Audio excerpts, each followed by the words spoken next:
ele não teve logo do início na CPI. E foi alertado por mim que lá na minha terra o tucunaré morre pela boca. E aí o grande final dele foi querer fazer uma narrativa de que a CPI que está atrapalhando a compra de vacina. Aí não dá. A própria empresa chinesa já desmentiu, em 2 minutos depois que ele falou, já foi desmentido. E aí é uma característica, até porque o próprio presidente, e aí, presidente Bolsonaro, eu concordo com Vossa Excelência. Quando o senhor disse para o deputado Luiz Miranda, de novo, é porque hoje, em pouco tempo, ficou provado que o deputado Ricardo Barros ele está no radar de todo mundo que vende vacina por intermediação. Isso é uma prova concreta sobre isso. Fora os outros crimes que ele cometeu em relação à imunização de rebanho, em relação ao negacionismo, dizendo que se imunizasse 60% da população, não teria mais ninguém para se infectar, mas agora nós temos certeza que o mesmo modo que foi utilizado por isso do senador Renan, começar pela Global, porque lá atrás se antecipou o pagamento para a Global e não foi entregue, da mesma forma que ia ser com a Precisa, se pagaria 45 milhões de dólares em Singapura e não foi entregue uma vacina. Isso é que deixou algumas pessoas nervosas. E, em vez de vir se explicar, veio aqui para tentar desconstruir. Não vai desconstruir o trabalho da CPI. Se hoje o Brasil está vacinando, foi porque a CPI trabalhou e trabalhou muito para isso acontecer.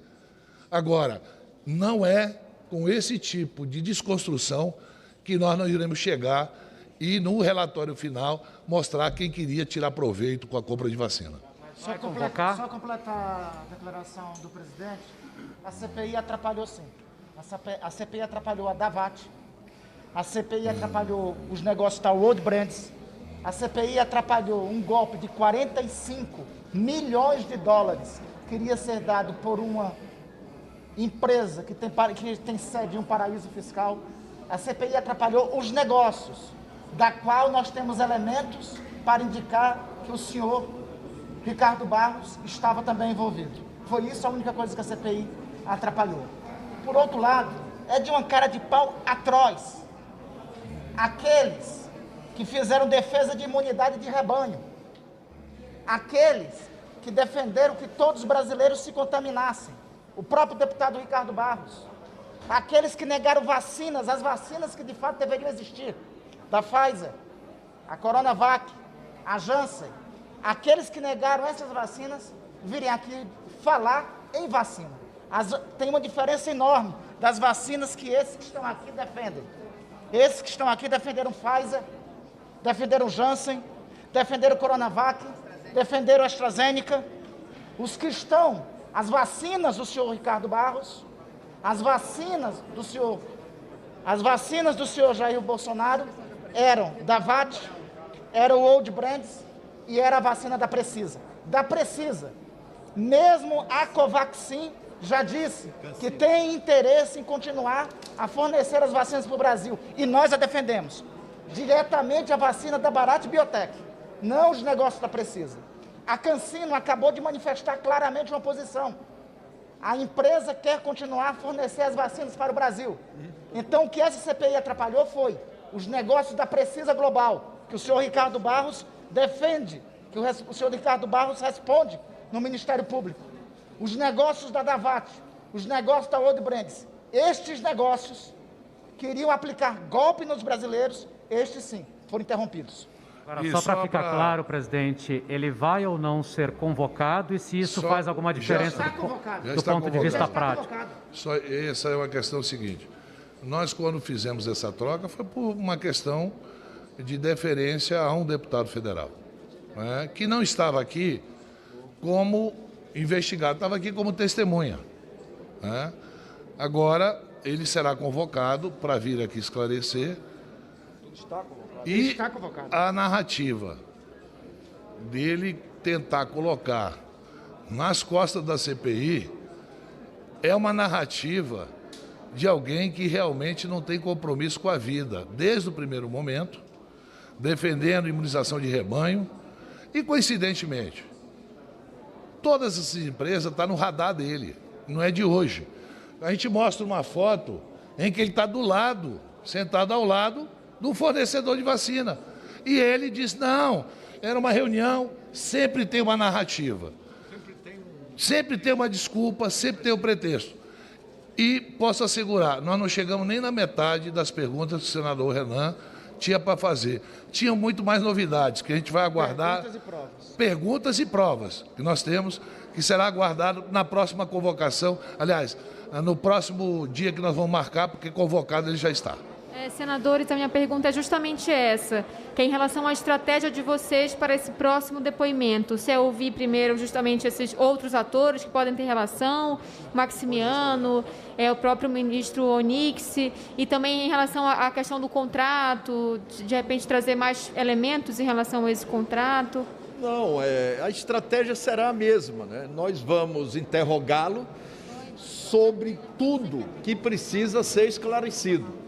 A partir, como disse aqui o senador Randolph, a partir do avanço das investigações, do acesso que hoje nós temos a informações, a documentos, a transferência de sigilo. Desde o início, vocês observaram, o deputado, líder do governo, estava muito nervoso.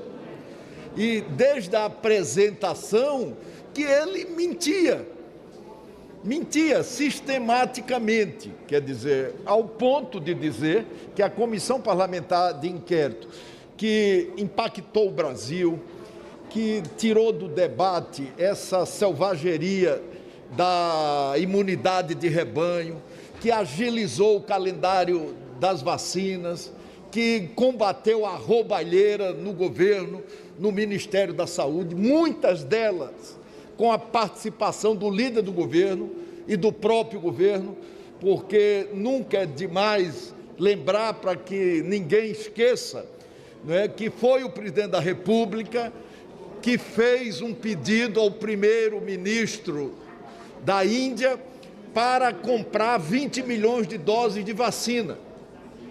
E depois foi esse mesmo presidente da República que falou para os irmãos Miranda que aquilo era coisa do deputado Ricardo Barros, como disse o presidente Omar, e ainda falou, mas de novo o Ricardo Barros, em nenhum momento o presidente da República desmentiu isso. Ele começou mentindo, apresentando um vídeo de uma entrevista do deputado para um programa de televisão, quer dizer, não lembrou da verdade contida no depoimento do deputado na Comissão Parlamentar de Inquérito. Foi logo desmascarado, pela verdade dos fatos. E, a partir daí, ele tentou, de todas as formas, responder sem a necessária precisão que a Comissão Parlamentar de Inquérito precisava.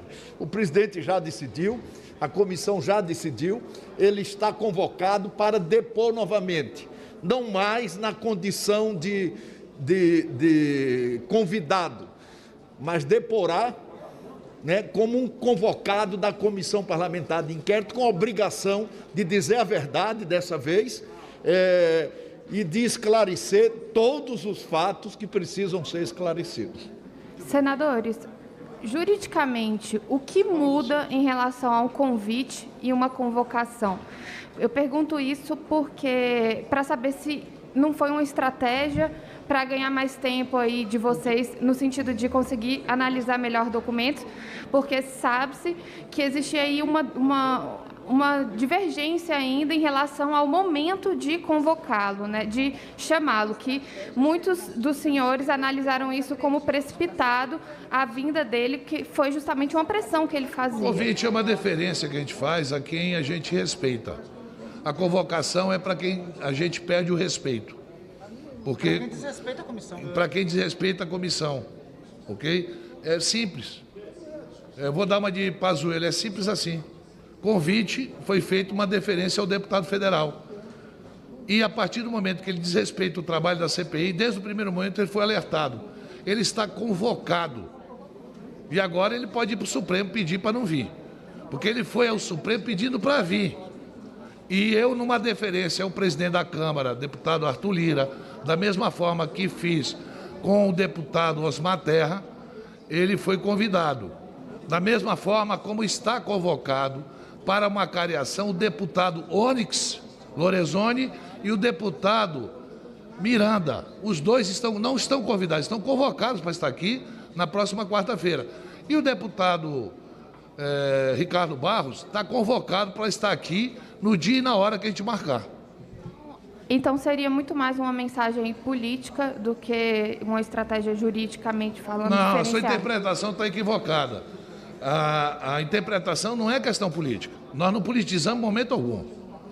A gente tem feito uma CPI, nós já ouvimos muitas pessoas aqui, em momento algum se politizou, em momento algum você encontra uma entrevista eu fazendo alguma ilação irresponsável, sempre tive cautela nas minhas colocações, só que uma coisa que eu não aceito é vir e desrespeitar. Disse a ele, se você tiver opinião sobre os membros da CPI, daquela porta para fora você pode falar tudo, aqui não.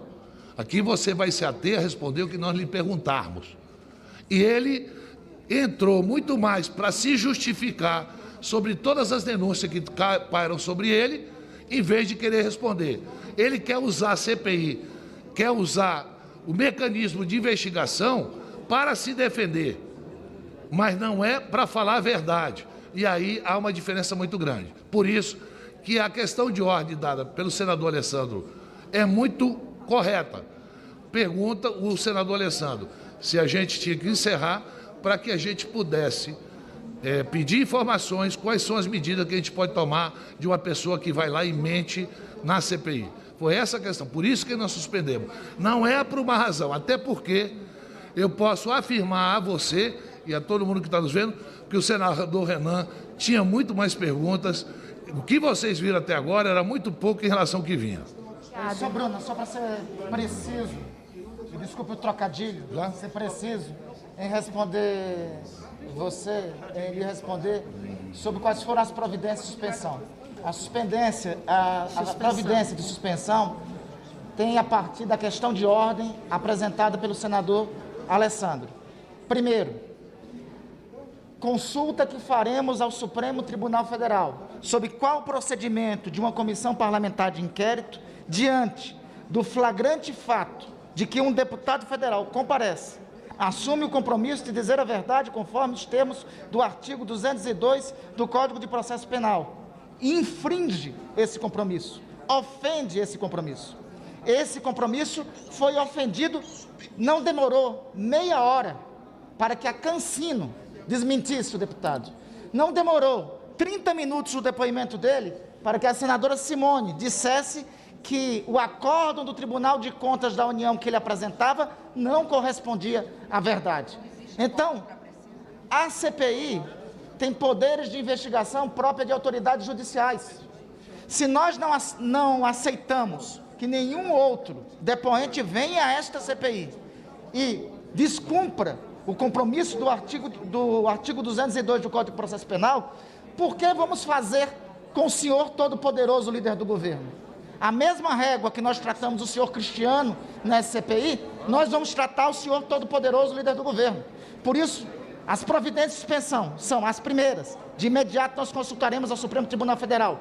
Qual a providência a ser tomada quando um deputado federal vem aqui, mente, descumpre o 202 do Código de Processo Penal?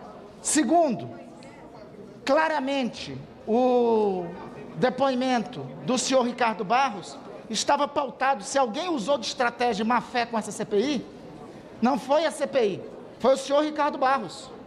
Foi o senhor Ricardo Barros quem veio para cá com media training, veio para cá com tropa de choque organizada, me causa espécie que o senador Flávio Bolsonaro só comparece na CPI em dia de depoimentos que é mais interessante para o governo, como o de hoje. Foi ele e a tropa de choque do governo que vieram com a intenção de tumultuar. Foi ele que veio aqui com estratégia. Então, por conta disso, e por conta da má-fé com que ele se comportou com essa comissão parlamentar de inquérito, é que foi correta e apoiada por todos nós a decisão do presidente Omar Aziz em suspender e agora trazê-lo na condição de convocado, ao passo que nós consultaremos o Supremo Tribunal Federal para sabermos quais as medidas tomaremos se o deputado voltar aqui e insistir nas mentiras. Só um detalhe também que é bom falar sobre a convocação. A convocação ela é determinada agora pela CPI. Nós vamos estar definindo o dia dele ser ouvido pela comissão e ele será submetido às regras da comissão. O convite, você faculta a ele, inclusive, a possibilidade de ele definir o dia que poderá estar presente na comissão, ao passo que a convocação é diferenciada. E é bom lembrar também que, quando não se submete a uma convocação, há outros elementos que a CPI pode buscar, dentre eles aí a condução coercitiva e outros elementos mais que são próprios de uma comissão parlamentar de inquérito. E um outro ponto também que é interessante destacar aqui é que o líder do governo, ele vem permeando vários governos. Os últimos governos que nós tivemos aqui, ele passou presente, seja como líder, seja como vice-líder, ou seja como ministro. Ele vem numa atuação sistemática e a atuação dele dentro deste governo está ligada em vários tentáculos a todas as vacinas que estão sob suspeição e investigação na CPI e também contratos. Há, de alguma forma, a participação dele, de forma direta ou indireta. Eu cito, por exemplo, o caso da VTC-Log, que há uma certa sofisticação no contrato. Nós tivemos, no momento dele, como ministro da Saúde, 5 contratações da VTC-Log, num volume aí de 250 milhões de reais, todas sem licitação. E nós tivemos depois um pregão que aconteceu ainda no seu governo e uma contratação aí que foi lá do contrato 59, que é algo em torno de 590 milhões de reais, que paira sobre esse contrato algumas suspeições, inclusive com 5 representações no TCU. Uma entre elas direcionada pela CPI, que questiona um dos aditivos. E poucas vezes na administração pública você vê um aditivo de texto. Ou seja, a VTC-Log ganha um contrato e depois ela faz um aditivo do texto, ou seja, mudando o termo de referência na qual ela foi submetida para ser aprovada e outras foram desqualificadas. As outras que foram desqualificadas não mais gozaram desse mesmo privilégio logo após a realização desse aditivo. Ou seja, e para este contrato nós recebemos na CPI denúncias de possíveis pagamentos de propina, algo em torno de 59 milhões de reais. Veja que há uma sofisticação na construção do contrato e, naturalmente, começa a se bater a partir dos dados que nós estamos recebendo na CPI. E, para finalizar a minha participação aqui ao lado dos colegas, é muito bom também destacar que o retorno do deputado Ricardo Barros a esta comissão nos dará, inclusive, mais elementos. Nós teremos a leitura, por exemplo, do contrato da Covaxin de forma mais conclusiva, eu diria assim. Nós teremos acesso às quebras que nós já solicitamos até o presente momento, ou seja, nós teremos muito mais elementos para que nessa segunda vinda dele à comissão, nós possamos ter aí, portanto, um depoimento mais aprofundado, questionar de forma mais acabativa, eu diria assim, de forma mais conclusiva e, naturalmente, trazer mais elementos a esta CPI. Eu queria, na condição, inclusive, de ter sido ministro da Saúde, restabelecer aqui a verdade em relação a aspectos que foram colocados pelo depoente no dia de hoje. Em primeiro lugar, aquela declaração de que a empresa detém o domínio daquela possibilidade, daquela autorização, é para evitar a compra de medicamentos falsos. Não tem a ver simplesmente com a questão da importação. Ou seja, é para ter a garantia, ela tem que ter aquela declaração, aquele registro, para que ela se torne confiável para participar de uma concorrência e de poder vender ao governo. Portanto, essa questão aí, de pronto, já deveria ser suficiente para que a Global, naquela questão dos medicamentos de alto custo, ela não pudesse participar. Segundo, não é verdade que a Anvisa mudou esse procedimento. O procedimento continua.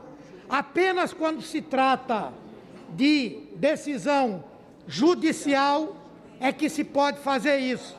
Assim como só se pode pagar antecipadamente ou com decisão judicial ou então a partir do ano passado, quando aquela medida provisória que foi transformada em lei e que trata dos procedimentos administrativos por conta da pandemia, naquele momento foi legalmente permitido que houvesse pagamento antecipado dentro de determinadas condições. E aí é importante dizer que esse pagamento da Global foi feito no ano de 2018. Ninguém nem imaginava que iria ter pandemia. Eu queria esclarecer isso, porque o jogo de palavras muitas vezes faz a gente imaginar que as coisas estão efetivamente dentro da lei. Não estão. E, portanto, nós vamos insistir que esse depoimento não correspondeu à verdade, mas da próxima vez, quando ele voltar, nós vamos estar com muito mais informações e aí eu quero ver se vai ser esse mesmo procedimento que houve hoje. Obrigado. Senadores, duas perguntas, na verdade. A primeira é: a CPI errou na estratégia de ouvir Ricardo Barros nesse momento? E a segunda pergunta, na verdade... Boa vontade. E a segunda pergunta, na verdade, é para a senadora Simone Tebet, que eu ouvi mais cedo, dizendo que ela tinha tido um feeling de que aquilo dali tinha sido um arroubo dele quando disse que havia prejuízo da CPI. Queria saber se a senhora mudou de opinião. Obrigada. A CPI não errou em ouvir o deputado Ricardo Barros no dia de hoje. A CPI queria ouvir a verdade sobre os fatos. E ele trouxe mais uma narrativa, como eles gostam de chamar, construída para confundir a população brasileira.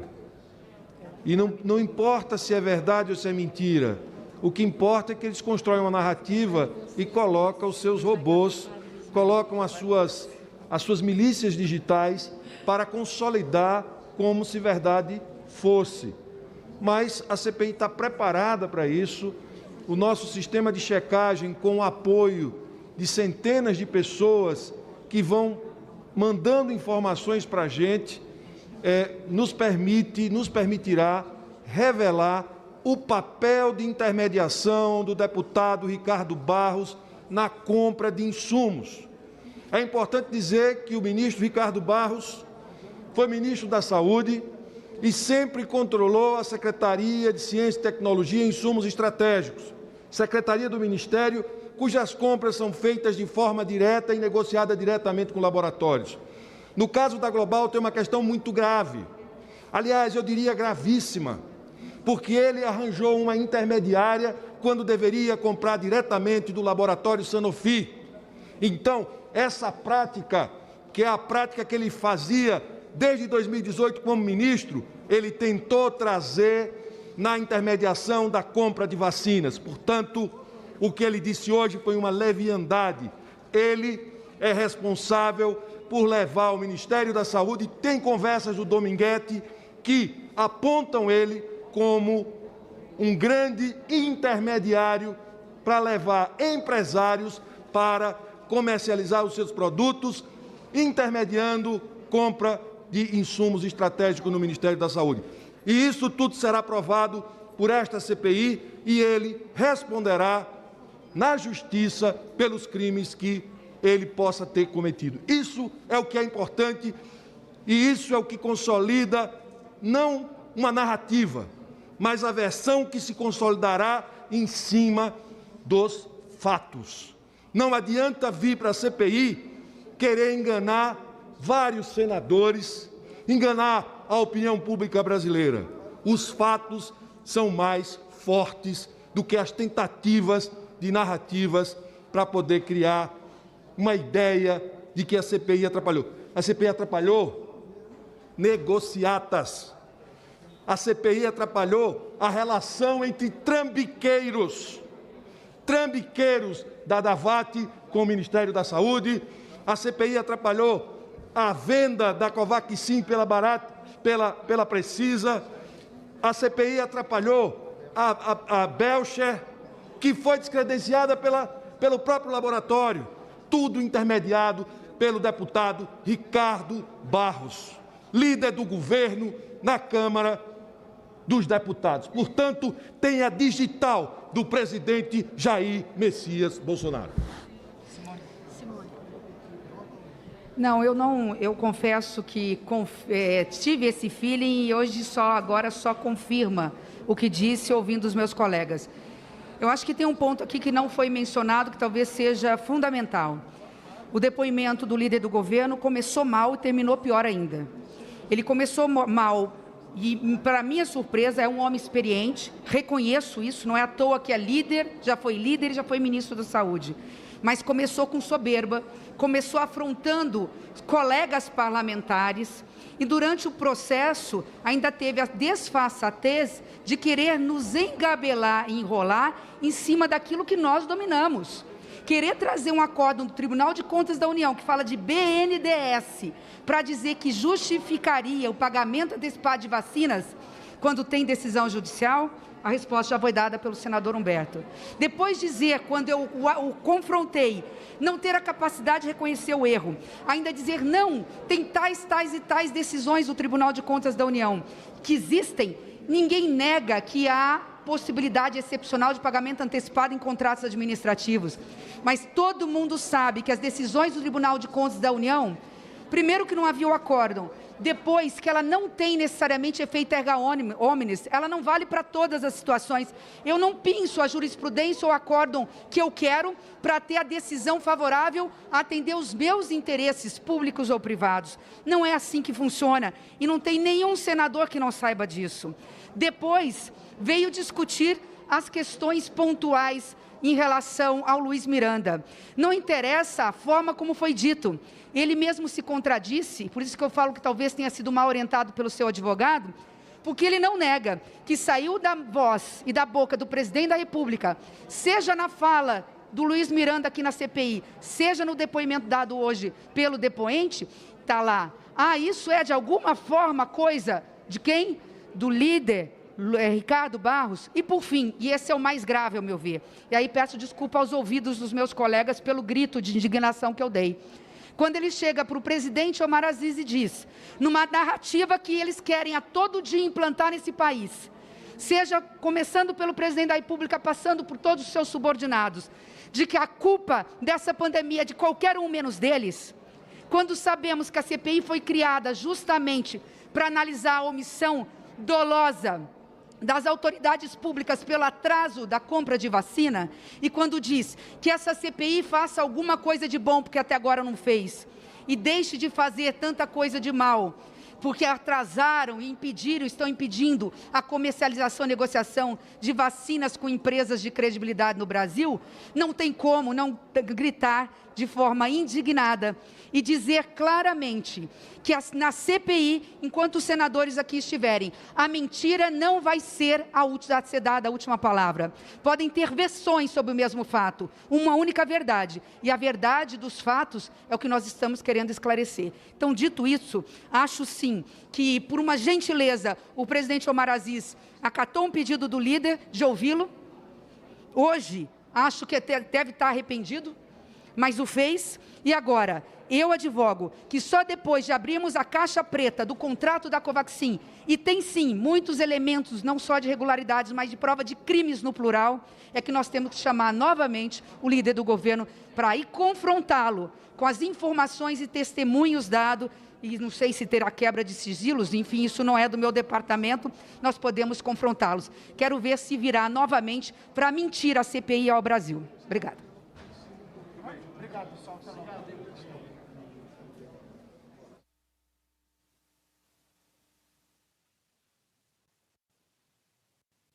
Olá, boa tarde. São 3 horas e 47 minutos em Brasília.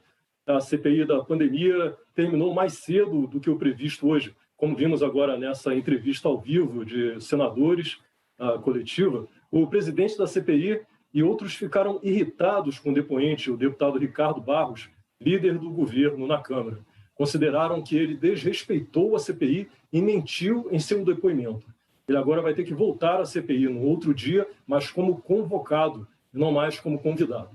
Logo no início do dia, a reunião já foi suspensa pela primeira vez, depois que o relator, Renan Calheiros, pediu para exibir um vídeo em que o deputado Luiz Miranda informa à CPI que o presidente Jair Bolsonaro citou o nome de Ricardo Barros como responsável por um suposto esquema de corrupção na negociação da vacina indiana Covaxin.